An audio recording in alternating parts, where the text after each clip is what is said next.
Hi everyone, in this video we're going to be taking a look at how to write instructions.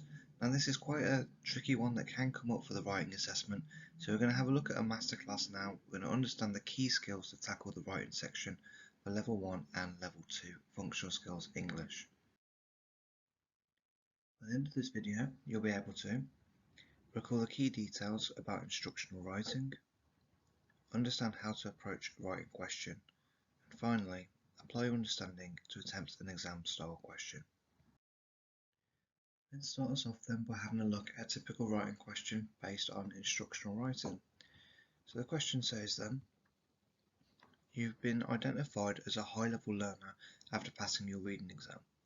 The college has asked you to write a series of instructions guiding learners on the best ways to learn and revise for their exams.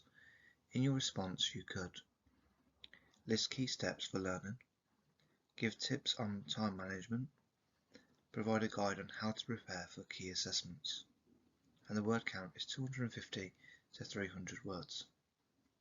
So the first thing I'd like to do when you're faced any kind of question such as this is identify the TAP of the exam question. Now if you're not too sure what we mean by this, TAP means the topic, the audience and the purpose, and this is just going to help us to break down specifically what the question wants us to focus on. Next, I'd like to try and recall the key features of instructional writing. It might be that you haven't covered this before, and that's absolutely fine because we will be going through it in the next part of the video anyway. For the mega challenge, if you can, try and think what kind of language techniques would be appropriate for this kind of writing task. Now if you're not sure about what kind of language techniques we're referring to, or if you feel like we need some extra work on that, please let us know in the comments below as well.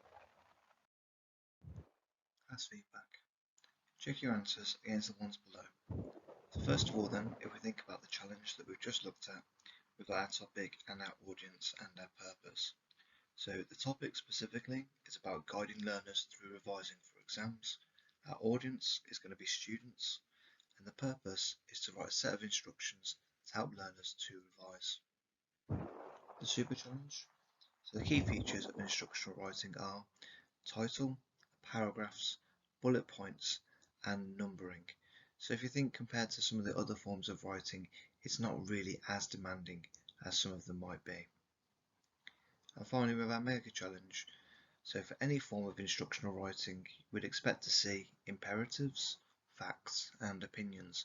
So we don't have a lot of techniques in this one.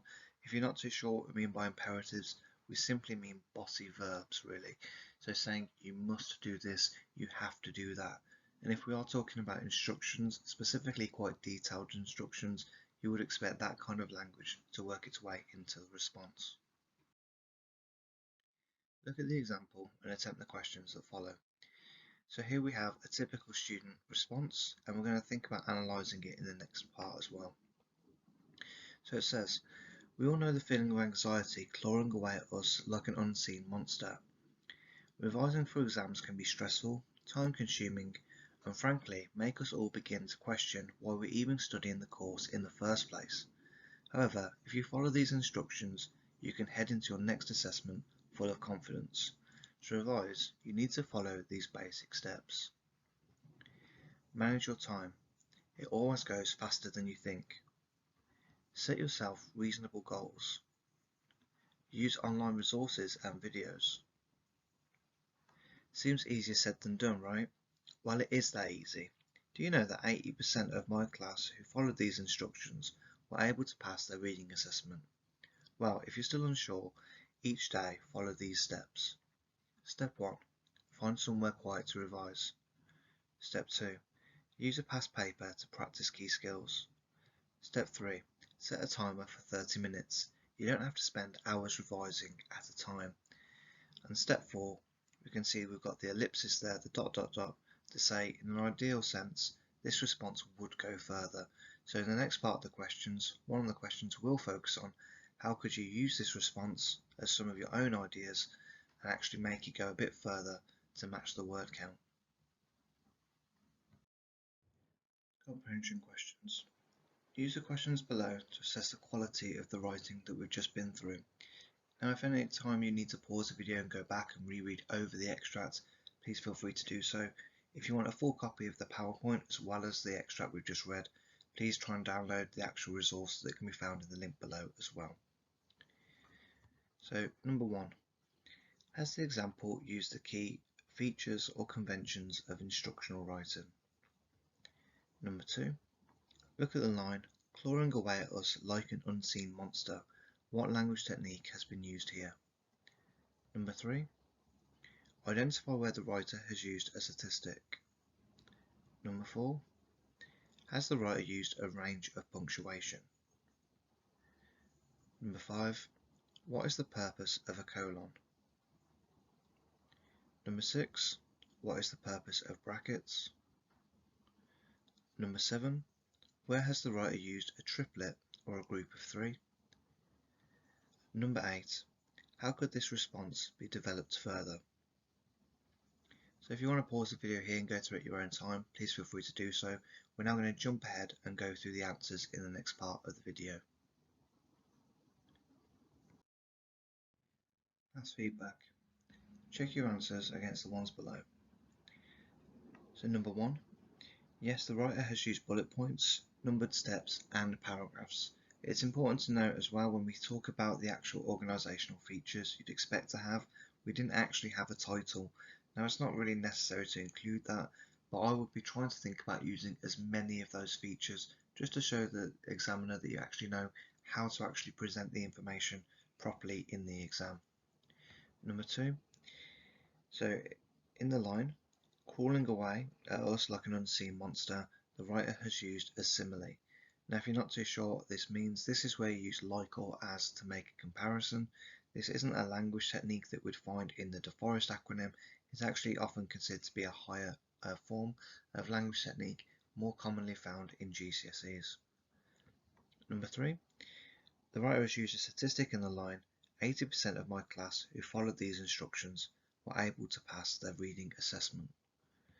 Number 4, the writer has used a range of punctuation. We know this because it has things like full stops, commas, colons and brackets. So what we really mean by a range of punctuation is they're not using the basic ones such as a full stop or a comma. They're actually trying to work their way through the actual punctuation pyramid and use a variety of different punctuation. Number 5, the purpose of a colon is to introduce a list. Number 6, the purpose of brackets is to add extra information. Number 7, the writer has used a triplet or a group of 3 in the lines. Exams can be stressful, time consuming, and frankly make us all begin to question why we even studied the course in the first place. So we know it's a group of 3 because you've got 3 strong ideas towards that common goal. And number 8, our final one, yes, the response can be developed further as it doesn't actually meet the desired word count. We could go into more detail about things like how you can take regular breaks. Healthy snacks can also help you revise as well. You can work with other learners to keep yourself motivated. You can also create some resources such as flashcards and things like that. Reflect and review. What makes instructional writing effective, and how does it compare to the other writing tasks? So compared to the other forms of writing that could come up in the writing exam, instructional writing is a lot more straightforward. As long as you're remembering to use the key kind of organisational features that we've went through, as long as you get the kind of language right in terms of using your imperatives, that'll be really key for me. A good thing to keep in mind with any form of writing task is, are you writing in a clear, coherent manner? Are you writing in paragraphs? Are you showing a good basic understanding of English? So that means, is your spelling, your grammar and your punctuation effective? Are you confusing things like tense or anything else like that that will trip you up in the exam? Again, if you're unsure, if you want to actually have a go at this, please give us a comment below. Happy to actually mark and give you feedback on any work that you may produce. In our next lesson, we're going to be going over the following things. So we're going to recall the key skills needed for the writing assessment, understand how to approach a blog, and we're going to apply your understanding to attempt an exam style question. Again, the more you practice these things, the better it's going to be when you come up to your actual writing exam. If you need any additional support or help, the new videos will be added every single week. Alternatively, you can check out our partner channel, Bookworm Teaching, for more lessons and guidance on all things English. I'll say it again, guys, if you do want access to this full resource, do check out the link below. It will take you to my test page where the full resource will be available if you want it. Thank you and all the best with your work and revision in the future. Bye bye.